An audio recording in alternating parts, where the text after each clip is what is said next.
Hello student, आज हम बात करने वाले हैं एक नए टॉपिक के बारे में, वो है मिरर फार्मूला। तो मिरर फार्मूला में आपके पास यहाँ पर दो डेरिवेशन है, एक कॉनकेव का है और एक कॉन्वेक्स का है। तो पहले मैं इस वीडियो में आपको कॉनकेव के बारे में बता दूंगा और नेक्स्ट वाले में आपको मैं कॉन्वेक्स वाले में बताऊँगा, ठीक है। तो उसके पहले आपको एक डायग्राम देखना पड़ेगा। डायग्राम आप लोग सभी लोग बहुत सारे बनाए होंगे। मैंने आपको बताया था कि कॉनकेव में 6 केसेस बनते हैं, ठीक है। प्रीवियस वीडियो में आप देख सकते हैं, उनको जा कर के डिस्क्रिप्शन में लिंक दिया गया है। और कॉन्वेक्स में जो दिया गया था वहाँ पर आपके 2 केस मैंने बताया था कि एक इन्फिनिटी पे हो और एनी प्लेस पर हो, इन्फिनिटी को छोड़ करके। तो यहाँ पर देखिएगा क्या है कि अगर मैं कॉनकेव के किसी एक केस को लेता हूँ और वहाँ पर मैं इसको डिफ़ाइन करता हूँ, उसके बाद मैं उसको डिराइव करता हूँ उस मिरर फार्मूला के लिए, तो देखिएगा कैसे होता है। यहाँ पर देखिए, अगर हम बात करते हैं, अगर हम डायग्राम की बात करें तो अभी ये केवल क्या है, एक ट्रांसपेरेंट मीडियम है। मैंने इसके कॉन्वेक्स पार्ट पर कोटिंग कर दी, तो ये रिफ्लेक्टिंग सरफेस कौन सा हो गया, कॉनकेव वाला रिफ्लेक्टिंग सरफेस हो गया। तो ये आपका जो मिरर बन गया वो कैसा बन गया, कॉनकेव मिरर हो गया, ठीक है। मैं इसकी अगर बात करूँ तो ये आपका पोल हो जाएगा। एक्स वाई को मैं अपर्चर मान लेता हूँ, ये सेंटर ऑफ कर्वेचर हो गया सी, ठीक है। और यहाँ पर मैं मान लेता हूँ फोकस एफ। अब मैंने आपको बताया था कि इमेज फॉर्मेशन के लिए आपको 2 रेज की बहुत ज़रूरत पड़ेगी, एक प्रिंसिपल एक्सिस के पैरेलल और दूसरा सेंटर ऑफ कर्वेचर से जाने वाली। तो यहाँ पर मैं ऑब्जेक्ट कहीं पर प्लेस करता हूँ, यहाँ पर बिटवीन इन्फिनिटी एंड सी के बीच में। मैं मान लो सपोज दैट ए बी कोई ऑब्जेक्ट है, मैंने प्लेस कर दिया between infinity and centre of curvature. पहला रूल क्या बोलेगा, जब कोई लाइट प्रिंसिपल एक्सिस के पैरेलल आती है तो आफ्टर रिफ्लेक्शन वो कहाँ से जाएगी, फोकस से जाएगी। इस चीज़ को आपको सबको पता होना चाहिए, ठीक है। दूसरा मैंने बताया था कि सेंटर ऑफ कर्वेचर से जाने वाली लाइन अपने पाथ को रिट्रेस करती है। कहने का मतलब अगर वो ऐसे गई तो रिफ्लेक्शन के बाद उसी पाथ से क्या हो जाएगी, वापस अपने पाथ को फॉलो कर लेगी, ठीक है। तो here A B is object, its image is A dash B dash. देखिए यहाँ पर सारी जो लाइट बीम्स हैं ये एक्चुअल में इंटरसेक्ट कर रही हैं। यहाँ पर जो सारी लाइटें हैं आपस में एक्चुअल में इंटरसेक्ट कर रही हैं। तो यहाँ पर जो इमेज बन रहा है वो रियल इमेज है, ठीक है। तो यहाँ पर जो इमेज की प्रॉपर्टी है वो रियल है। देखिए अगर ऑब्जेक्ट आपका यूँ रखा हुआ है तो इमेज आपकी फॉर्मेशन ऐसे हो रही है, उसको हम बोल सकते हैं कि इमेज यहाँ पर इन्वर्टेड बन रहा है और इसके इसके साइज में क्या है, छोटा है, ठीक है। तो साइज कैसी इमेज की, स्मॉल है, रियल है और इन्वर्टेड। ये चीज़ हो गया आपका डायग्राम के बारे में। देखिए इसको डेरिवेशन करने के लिए आपको थोड़ा सा इसमें कंस्ट्रक्शन करना पड़ेगा। बहुत सारी बुकों में नहीं भी करते हैं, आप नहीं भी कर सकते हो, लेकिन आप कर देंगे तो आपको थोड़ा सा बेटर रहेगा, ठीक है। तो हम यहाँ पर कर दे रहे हैं कंस्ट्रक्शन पहले से ही। कंस्ट्रक्शन क्या कर दे रहे हैं, यहाँ पर पॉइंट मैं ले रहा हूँ इसको M, और M से प्रिंसिपल एक्सिस पर एक परपेंडिकुलर ड्रॉ कर देता हूँ, वो बन जाता है MN, ठीक है। आपके पास इतनी बात चीज़ें हो गई। अब देखिए डेरिवेशन करने के लिए आपको यहाँ पर सिमिलरिटी दिखानी पड़ेगी। सिमिलरिटी का मतलब क्या है, जैसे कि मान लीजिए आपके पास यहाँ पर 2 मार्कर है, मैं आपको 2 मार्कर दिखाता हूँ। सिमिलर में क्या होगा, इसकी कैप इसके कैप के बराबर दिख रही है आपको, या एक जैसे दिख रही है ना, या फिर क्या बोल सकते हैं, इसका जो लोअर पोर्शन इसके लोअर पोर्शन के बराबर हो सकता है, ठीक है। वैसे ही सिमिलरिटी का मैं ऐसा भी दिखा सकता हूँ। यहाँ पर देखिए आपके अगर 2 हाथ को मैं लेता हूँ तो यहाँ पर क्या है, ये थंब, ठीक है, आपका ये फिंगर्स हैं। तो आप इसको कॉन्ग्रेंसी नहीं यहाँ पर दिखानी है, यहाँ सिमिलरिटी दिखानी है। तो इसको आपको देखना पड़ेगा, यहाँ पर 2 ट्रायंगल को लेना पड़ेगा और सिमिलरिटी दिखानी पड़ेगी, ठीक है। सिमिलर दिखाने में क्या होता है, अगर 2 ट्रायंगल आपके सिमिलर है तो वहाँ पर हम साइड के रेशियोज़ को लेते हैं। क्या लेते हैं, साइड के रेशियोज़ को लेते हैं, ठीक है। तो यहाँ पर सबसे पहले हम 2 ट्रायंगल ले लेंगे, कौन से, एक लेंगे A B C, A dash B dash C. तो हियर वी टेक, अच्छा नहीं, उसके पहले मैं थोड़ा कुछ और भी चीज़ें बता दे रहा हूँ। आप हो सकता है क्लास 10 में नहीं जानते होंगे या जानते होंगे, बहुत बढ़िया होगा, ठीक है। देखिए इसमें क्या चीज़ है कि कोई भी ऑब्जेक्ट होता है वो प्रिंसिपल एक्सिस से डिस्टेंस उसकी मेज़र की जाएगी और वो डिस्टेंस क्या होती है, u, क्या होती है, u। All distances will be measured from the principal axis and पोल, ठीक है। मतलब आप प्रिंसिपल एक्सिस पे जब इसको डिस्टेंस मेजर करोगे तो पोल से डिस्टेंस सारी मेजर की जाएंगी, ठीक है। तो पोल से ऑब्जेक्ट की डिस्टेंस u हो गई, इमेज की डिस्टेंस जो हो जाएगी वो क्या हो जाएगी v, ठीक है। और f से p तक की फोकल लेंथ है, इसको हम लोग क्या बोल सकते हैं f। ये 3 चीज़ें आपको याद रखनी पड़ेगी, ठीक है। मैंने आपको बताया है साइन कन्वेंशन वाले में, क्लास 10th वाले उसमें वीडियो में, तो आप देख सकते हैं, मैं लिंक में आपको दे दूंगा, ठीक है, वीडियो का लिंक दे दूंगा। अच्छा, अब बात करते हैं, वी टेक 2 ट्रेंगल्स, ठीक है, triangle A B C and A dash B dash C. तो यहाँ पे लिखेंगे in triangle A B C and A dash B dash C. अब ध्यान से देखिए, सिमिलर का मतलब होता है एक जैसा, ठीक है। अब देखिए ये साइड आपको दिख रही है, ये साइड कुछ एक जैसी दिख रही है, मतलब इसका रेशियो अगर मैं इसके अबाउट में ले लूँ, इसका रेशियो इसके अबाउट में ले लूँ, तो कुछ सिमिलर दिखेंगे। मतलब ए बी अपॉन में A dash B dash is equals to B C upon में B dash C. This is the equation first, इसको हम लोग इक्वेशन फर्स्ट बना ले रहे हैं, ठीक है। Now we take triangle A dash B dash F and F N M.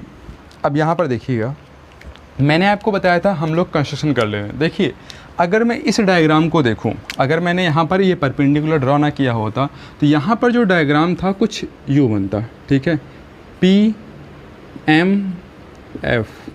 तो ये कुछ ट्रायंगल नहीं, सेक्टर के फॉर्म में दिख रहा है, ठीक है, ये आपका कर्व दिख रहा है। तो हम लोग क्या करते हैं, ये जो आपका अपर्चर ही है, it is the part of aperture, तो हम लोग ये एज्यूम करेंगे यहाँ पर कि ये अपर्चर क्या है, बड़ा होता जा रहा है। कहने का मतलब, अगर मैं इसको थोड़ा सा यूँ है, मैं इसको और लार्ज कर दूँ अपर्चर, तो ये अपर्चर क्या हो जा रहा है, यहाँ पर बड़ा होते जा रहा है। तो अपर्चर जैसे जैसे बड़ा हो जाएगा तो एन क्या चला जाएगा, पी पर चला जाएगा। भाई आप ऐसे पकड़े हुए हैं, इसको ऐसे पकड़े हुए हैं, आप जब बड़ा करोगे तो ये कुछ ऐसा खुलेगा।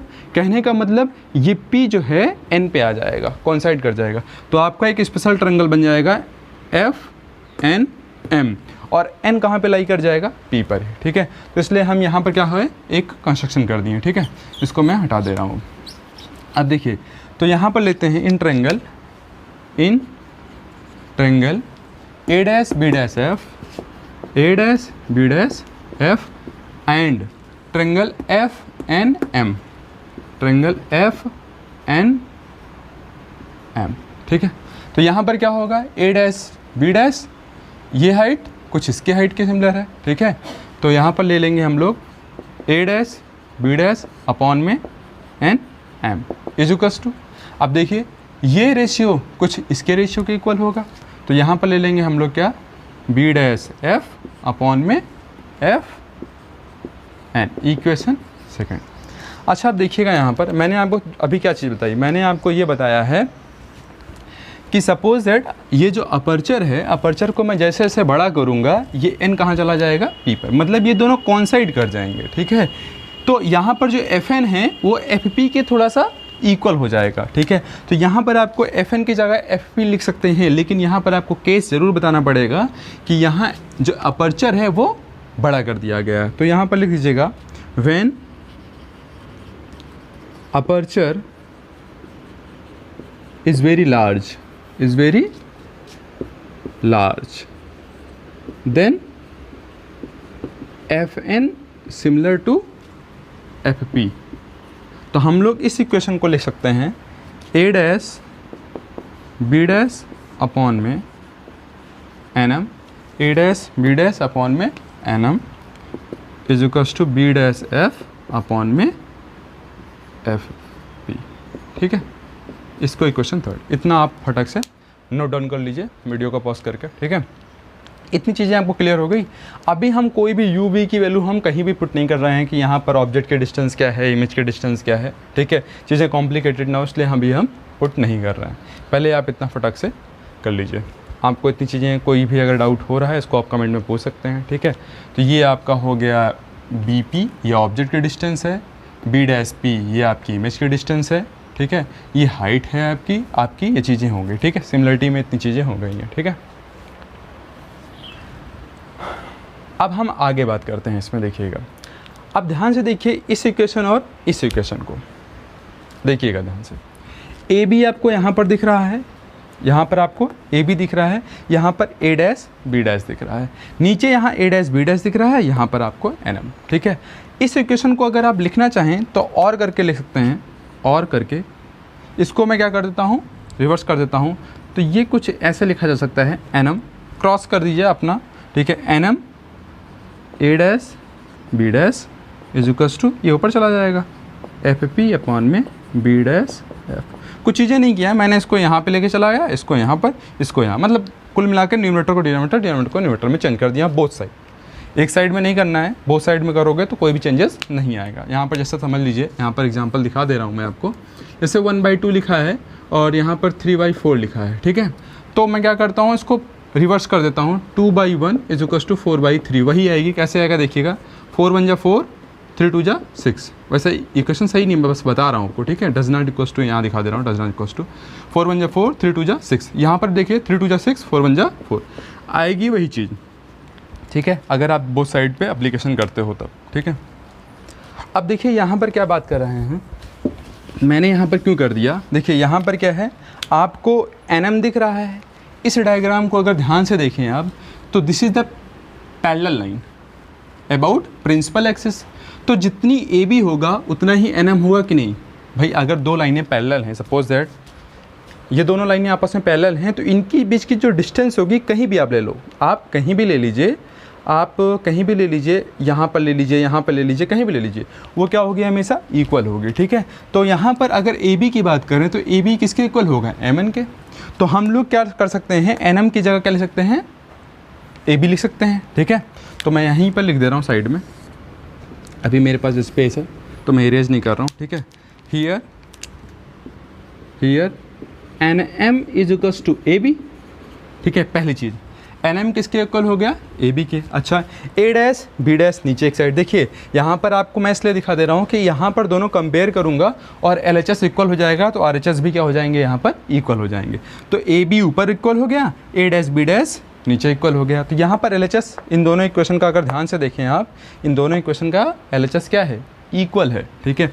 आर एच एस की बात करें तो बी सी, ठीक है, ये डिस्टेंस है, ये डिस्टेंस आपको समझ में नहीं आ रही क्या है, हम अभी बाद में बताएंगे, आ जाएगा, ठीक है।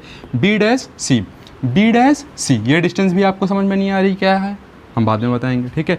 अब B dash F, this distance आपको नहीं पता होगा। एफ एन मैंने यहाँ पर बताया है, एफ एन अपर्चर बड़ा हो जाएगा तो क्या कन्वर्ट हो जाएगा, वो एफ पी में, ठीक है। तो एफ पी आपको समझ में आ रहा है, this is the focal length. इतनी बात समझ में आ गई। अच्छा, जो चीज़ें हमें पता है पहले हम वहाँ लिख ले रहे हैं, ठीक है।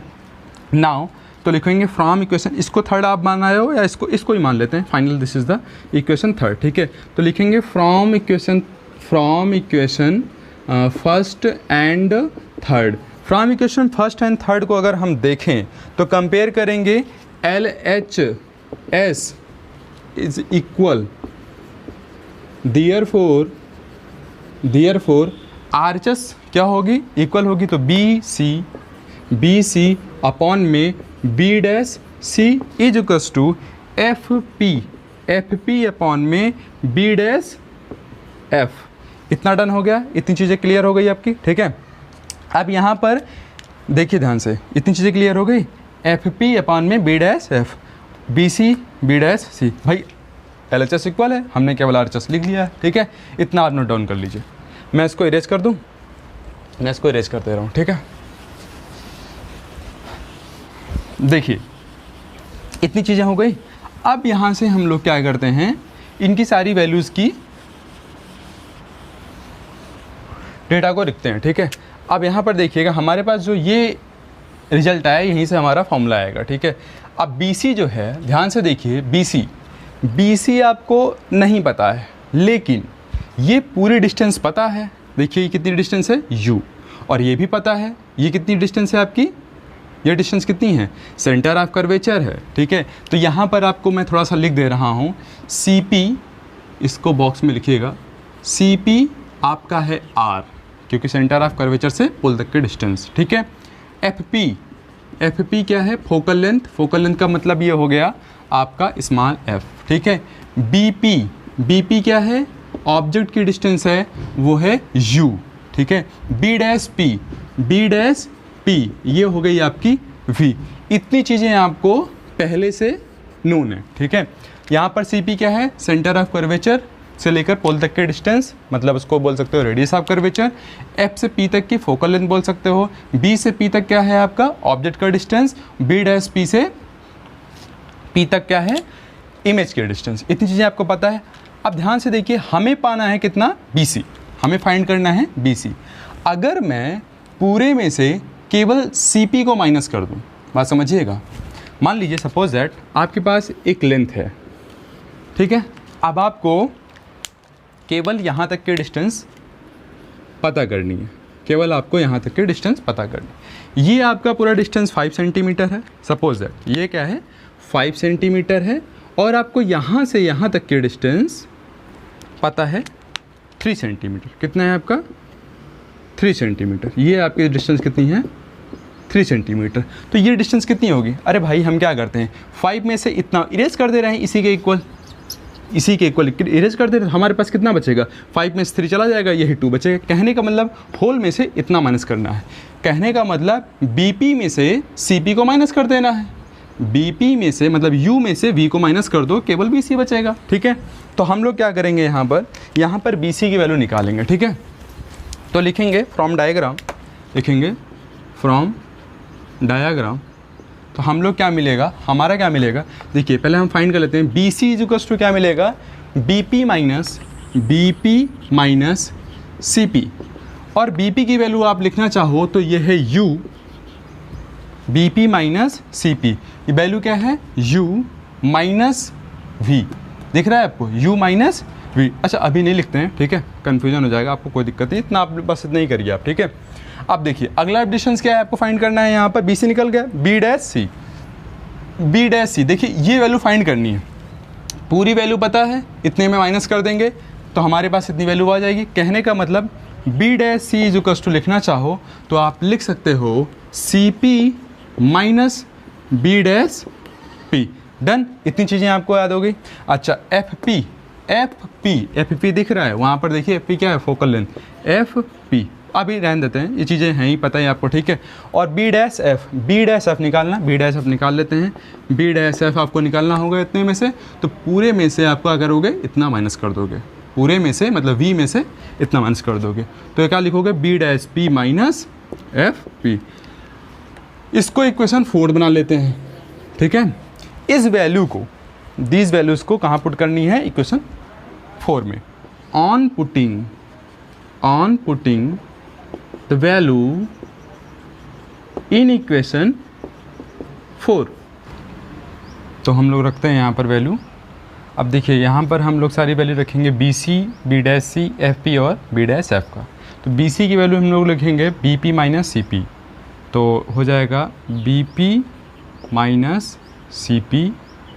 बी डैश सी की वैल्यू लिख देंगे C P minus B dash P. बहुत इजी है, आपको जैसे मैं बोल रहा हूँ आपको इसलिए कॉम्प्लिकेटेड लग रहा है, आप जब रखोगे अपने मन से तो बहुत इजी लगेगा, ठीक है। अब यहाँ पर एफ पी की वैल्यू आप ऐसे ही रहने दो अभी, एफ पी अपॉन में बी डैश एफ का हो जाएगा B dash P minus F P. अब देखिए यहाँ पर जब हमने साइन कन्वेंशन आपको बताया था तो हमने ये बताया था कि पोल से लेफ़्ट साइड में जितनी भी डिस्टेंस मेज़र की जाएंगी वो माइनस में होंगी, और राइट साइड में जितनी भी डिस्टेंस मेज़र की जाएंगी वो प्लस में होंगी। तो यहाँ पर अगर हम लोग देखें तो बीपी जो है, बीपी ऑब्जेक्ट की जो डिस्टेंस है वो लेफ़्ट में है, तो हम लोग बोल सकते हैं कि यू जो होगा यहाँ पर हम लोग क्या लिखेंगे, माइनस में, वी को माइनस में, एफ को माइनस में, रेडियस ऑफ कर्वेचर को माइनस में। मतलब इसमें जितनी भी वैल्यूज़ हैं उसमें क्या लिखेंगे हम लोग, हमेशा निगेटिव रखेंगे। तो अगर ध्यान से देखा जाए तो बीपी की जो वैल्यू है यहाँ पर ध्यान से देखिए, तो बीपी की वैल्यू जो है हम लोग पुट करेंगे, क्या हो जाएगा यहाँ पर माइनस यू, फिर है माइनस सी पी, मतलब सी पी है, सी पी की वैल्यू क्या है आर। आपको समझ में आ रहा है ना, क्योंकि ये लेफ़्ट साइड में है, जो डिस्टेंस लेफ़्ट साइड में होगी तो साइन कन्वेंशन ये बोलता है कि पोल के अगर लेफ़्ट साइड में कोई भी डिस्टेंस मेजर हो रही है तो वो नेगेटिव में हम लोग मेज़र करेंगे। तो यहाँ पर जो सी पी है मतलब रेडियस ऑफ कर्वेचर आर तो होगा, लेकिन माइनस में लगा देंगे, ठीक है। तो माइनस और ये हो जाएगा माइनस आर, ठीक है। फिर क्या है Cp, ये माइनस में हो जाएगा। देन क्या हो जाएगा माइनस और बी डैश पी ये क्या है u, सॉरी माइनस v हो गया, ठीक है। एफ पी क्या है फोकल लेंथ, तो माइनस एफ अपॉन में बी डैश पी क्या है माइनस v और माइनस एफ पी क्या है फोकल लेंथ माइनस एफ। अब एक रिलेशन है आपको ये याद रखना पड़ेगा। देखिए यहाँ पर r है, हमारे मिरर फार्मूला में अगर आपने क्लास 10 में ध्यान दिया होगा तो मिरर फार्मूला जो आता है 1/f is equals to 1/u plus 1/v आता है, ठीक है। आपका फार्मूला ये है, इसमें कहीं पर r नहीं आ रहा है लेकिन इस डेरिवेशन में r आ रहा है। तो r को गायब करने के लिए एक छोटा सा रिलेशन है, उसको आपको याद रखना पड़ेगा। देखिए सिंपल सा है ये, इसको आप समझ सकते हैं ऐसे, अगर सेंटर ऑफ कर्वेचर से लेकर के पोल तक के डिस्टेंस को हम r बोल दें और ये फोकल लेंथ है, तो ध्यान से देखिए ये अगर r है तो ये f है, मतलब ये f तो इसके इक्वल ये f, तो f plus F is equals to r बोल सकते हैं। कहने का मतलब ये रिलेशन आपको याद रखना पड़ेगा, r is equals to 2f, ठीक है। तो यहाँ पर हम लोग क्या करेंगे, r की जगह 2f रख देंगे तो हमारे पास ये पूरे डेटा आ जाएंगे। अब कुछ नहीं करना है, सिंपल से इसको फॉरवर्ड कर देना है। देखिए यहाँ पर ये माइनस है, यहाँ पर माइनस माइनस प्लस हो जाएगा, r की जगह हम लोग क्या कर देंगे 2f रख देंगे, ठीक है। तो ये हो गया माइनस माइनस माइनस प्लस और r की जगह हमने क्या लिख दिया 2f, डन। अब यहाँ पर भी माइनस तो है, माइनस लगा देते हैं, r की जगह 2f, माइनस माइनस प्लस, फिर यहाँ पे क्या लिख देंगे माइनस एफ अपॉन में ये माइनस हो गया और ये क्या हो गया माइनस माइनस प्लस। इसको आप लोग क्रॉस मल्टीप्लिकेशन करेंगे, क्रॉस मल्टीप्लिकेशन इधर और इधर से आपके पास नेट रिजल्ट आ जाएगा। हम यहाँ पर देख ले रहे हैं, ठीक है। आप लोग इसको बढ़िया से कैलकुलेट करके खुद देखिएगा। मैं आपको ये आपको यहाँ पर करना है और ये आपको यहाँ पर करना है। देखिए इसका मल्टीप्लिकेशन इसमें करेंगे, फिर इसमें करेंगे, मतलब एवरी एलिमेंट के साथ। तो यहाँ पर जो हमारे पास रिजल्ट आएगा वो हम यहाँ पर रेड पेन से लिख दे रहे हैं, ठीक है। तो माइनस माइनस प्लस हो जाएगा u v, फिर क्या हो जाएगा माइनस 2f v, फिर f का u में करेंगे माइनस f u, फिर 2f का f के साथ करेंगे तो प्लस 2f का स्क्वायर, ठीक है। अब सिमिलर वे में इसको भी करना है तो माइनस माइनस प्लस 2f का स्क्वायर और ये हो जाएगा v और f, तो माइनस ये हो जाएगा माइनस एफ वी। ध्यान से देखिए LHS RHS में दोनों इक्वल है, कट नहीं करते हैं लेकिन हम समझने के लिए यहाँ पर कट कर देना है, कैंसिल आउट हो जाएगा, ठीक है। हम लोग क्या करते हैं, देखिए जो सेम वे में हैं एफ वी और एफ वी एक साइड में लेके चले जा रहे हैं, बाकी सबको एक साइड में, ठीक है। तो U V minus F U is equals to ये माइनस एफ वी लिखा हुआ है और इधर जाएंगे तो ये प्लस 2f v। इतनी चीज़ें आपको आराम से आ गई होंगी, ठीक है। ये माइनस में ये प्लस में सब्सट्रैक्ट हो जाएगा, ये हो जाएगा एफ वी, ठीक है। इसको हम यहाँ पर आगे ले चल रहे हैं, ठीक है। अब ये जो हो जाएगा ये U V minus F U, इतनी चीज़ समझ में आ गई।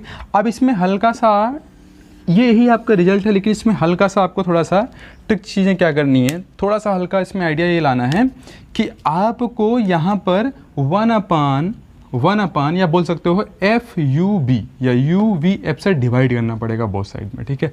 क्योंकि यहाँ पर अगर आप ये चीज़ कर दोगे ये प्रोसेस बहुत जल्दी आ जाएगा, बाकी और भी चीज़ें करोगे तो आ जाएगा, लेकिन इस प्रोसेस से आपको जल्दी आ जाएगा। तो लिखेंगे डिवाइडिंग